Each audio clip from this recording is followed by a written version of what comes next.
आप में से और कोई संजय शर्मा अपना रखना चाहता है विचार तो बिल्कुल आप लोग बता सकते हैं। टीचर हैं, शायद टीचर हैं। मेरे टीचर भाई का आग्रह था कि छोटा सा स्कूल का और प्रयास का, और अभी अंतरंग आनंद जी से भी इसी विषय पे प्रभु इच्छा होती,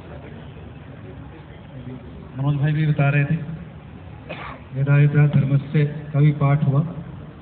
सो सिचुएशन, लोकेशन, स्थिति तैयार है, और क्या हम नई पौध को भी साथ साथ तैयार कर रहे हैं। तो छोटी सी पौधशाला, अंग्रेजी में नर्सरी कहते हैं, लेकिन नर्सरी को वो जैसे एक और भाई बता रहे थे करेंगे ऐसे कक्षा से पहले तक कुछ कार्य उसमें करते हैं। वो किस रूप में करते हैं, उसमें बच्चों को जबरदस्ती स्कूल में ले जाना है, वो कितना ठीक है, उपयुक्त है, नहीं है, वो एक अलग प्रश्न हो सकते हैं। कैसे बच्चों को खेल खेल के माध्यम से हम सिखाएं, वो शायद उस वक्त की आयु है। लेकिन उससे थोड़ा सिद्धार्थ जब हमारी दुनिया में आए थे तो हमने उनकी बातों से कहा था कि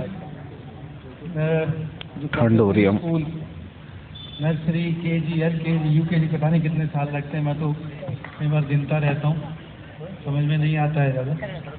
मैंने कहा भाई कक्षा 1 तक आप पढ़ा लीजिए, कक्षा 2 के पश्चात आप मुझे थमा दीजिएगा। थोड़ा बहुत वो गणित करता है, मैंने कहा उसमें कुछ सहयोग कर दूंगा।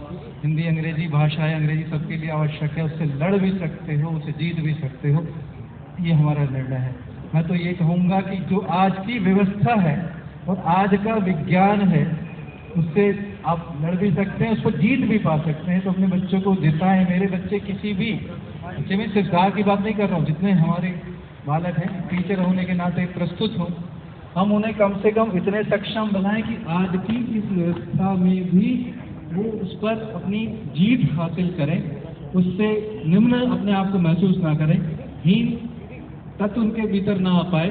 जो भी गणित है, विज्ञान है, माना अंग्रेजी भी है या संस्कृत भी आजकल कंप्यूटेशनल लैंग्वेज के रूप में उभर के आ रहा है पूरे विश्व में, इत्यादि इत्यादि, उसमें वो महारत हासिल करें। जो आज के विद्यालय हैं उनमें करें, और नए विद्यालय भी, नए विद्यार्थी भी हम गढ़ते रहें, ऐसी प्रार्थना है। छोटा सा प्रयास, मेरे पास अभी अंतरंग भाई बोल रहे थे 7-8 कमरे हैं गाजियाबाद में, माता जी का स्वर्गवास हुआ, मेरे में तो खैर बहुत ही दुखद घटना है, लेकिन उन्होंने 8 दिसंबर को उन्होंने शरीर छोड़ा। 3 को कहने लगी, अचानक रिकॉर्डिंग है मेरे पास, एग्जैक्टली 60 मिनट की है, कि तन से, मन से, धन से, मैंने ऐसा माता दोबारा बोलो तो भारतीय स्त्री क्या करती हैं, चाहे 80 वर्ष की हो, पल्लू जरूर मैं रिकॉर्डिंग हो रही है।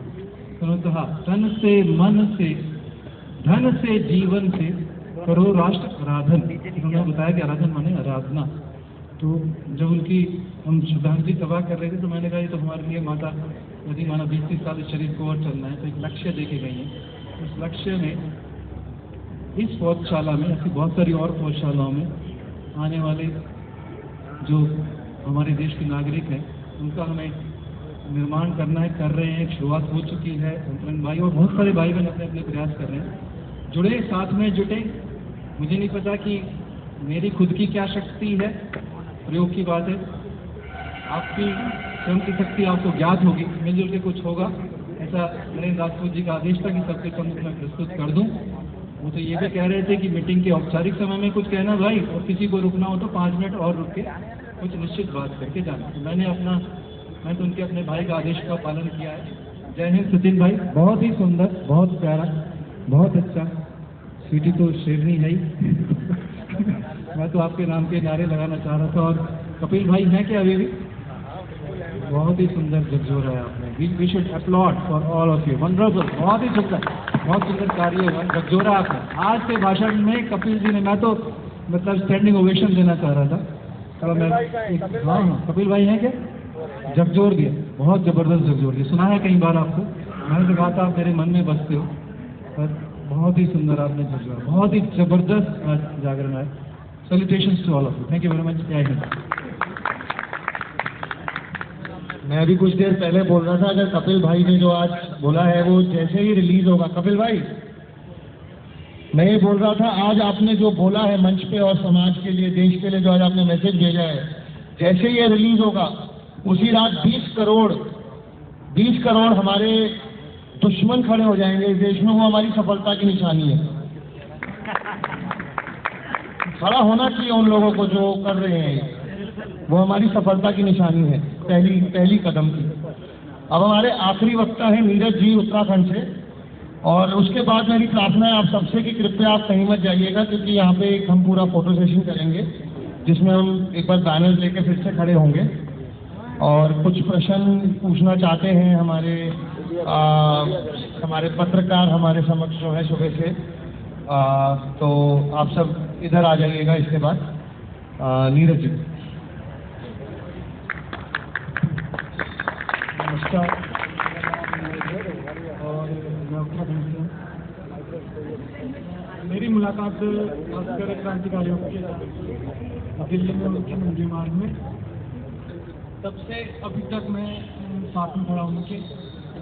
अभी तक जो मैंने अपने स्तर पर जो कार्य किया है खासकर अपने जिले में और उत्तराखंड में, तो जितना मेरे से हो सकता है उतना तो मैंने किया है।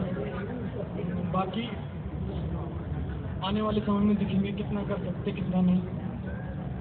मेरा जो संदेश था, जो इधर आने का जो मेरा मेन मकसद था और एक संदेश था, खासकर जितने भी क्रांतिकारी है और जितने भी जागरूक लोग हैं हमारे, उनके लिए एक संदेश था। संदेश ये देखिए, ना तो हमारे लिए पुलिस आएगी, ना ही कोई अधिकारी आएगा और ना ही कोई सेना आएगी, ये हम अच्छी तरह जानते हैं। साउंड तो बहुत कम है।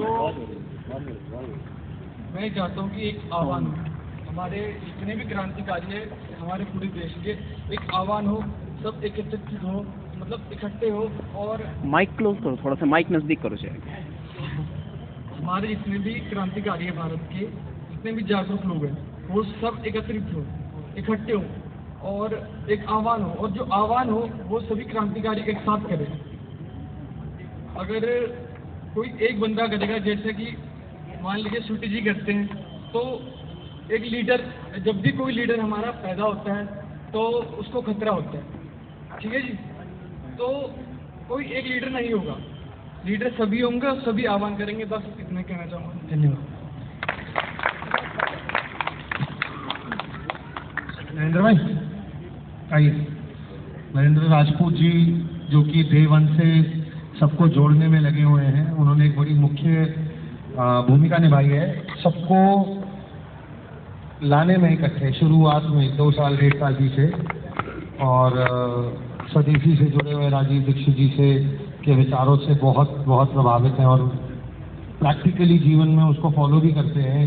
उदाहरण है हमारे समक्ष नरेंद्र राजपूत जी। वंदे वंदे वंदे, भारत माता की, भारत माता की। भाई राजीव दीक्षित, जैसा कि मैं भाई राजीव दीक्षित को अपना मान भी सकता हूँ, उनके आदर्शों पे जो सब उन्होंने आगे हमारे समक्ष रखी हुई ये चीज़ें और आज हमारे बीच में नहीं है, तो हम सबके अंदर एक विचार और सब बना हुआ है। तो उसी से संबंधित देखिए, आप लोग आज यहाँ पे जितने भी आए हैं सभी का वंदन, अभिनंदन और आभार तो हालांकि एक कहने वाली बात है, क्योंकि मैं भी अगर आया हूँ यहाँ तो मैं अपने लिए आया हूँ, अपने परिवार मित्रगण के लिए आया हूँ, देश समाज के लिए आया हूँ। तो सभी लोग जितने भी हैं जागरूक साथी हैं, हमें मेन संख्या बल पे काम करना है। जो भी हमारी समस्याएं हैं आगे, जितने भी ये आज जो ये हमारा प्रोग्राम है, इतना बड़ा बैनर हमने लगाया है, तो इसके षड्यंत्र जो हैं एक से दूसरी कड़ी इस तरह से जुड़ी हुई है कि एक पूरी चेन बनी हुई है। एक एक विषय पे अगर हम बात करें तो शायद 2 दिन 3 दिन 4 दिन भी हमें कम पड़ जाएंगे अगर हम डिटेल में इनसे बात करें। तो जनरली एक जैसे कि सभी लोगों का एक सपना है कि हाँ आगे हम अपनी पीढ़ी को कैसे, क्योंकि हम आज इतने टाइम में इन सब चीज़ों को समझ पा रहे हैं आज इस एज में, तो हमारा सबका भी एक सपना है कि हम अपने बच्चों को इस परिवेश में लेके जाएं ताकि उनके अंदर ये सब भावनाएं कूट कूट कर पहले ही हो जाए। तो उस विषय पे अभी बड़े भाई संजय शर्मा जी जो एक एजुकेशन पे काम कर रहे हैं, तो सभी लोग थोड़ा आगे आए और जो भी अपने बच्चों को ये सब शिक्षा देना चाह रहे हैं, हमारी अपराधी शक्ति में हम लोग जाना चाह रहे हैं, तो थोड़ा सा आगे आके सब लोग बात करें और उस पर हम लोग आगे काम करेंगे। सब लोग अपने सुझाव दें, जो अपना कुछ योगदान भी देना चाह रहे हैं किसी तरह, जैसे कि जो शिक्षा के व्यवसाय में पहले से हैं, तो वो थोड़ा सा समय दें, कम से कम ऑनलाइन समय दे दें, और बाकी जैसे जैसे रूपरेखा बनती जाएगी उस पर हम लोग काम करेंगे। धन्यवाद सर।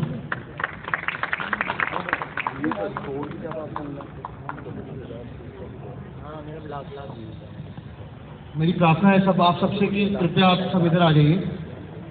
हम लोग एक फोटोज लेंगे अपनी बैनर्स के साथ, मैसेज के साथ जो हमें भेजना है सबको।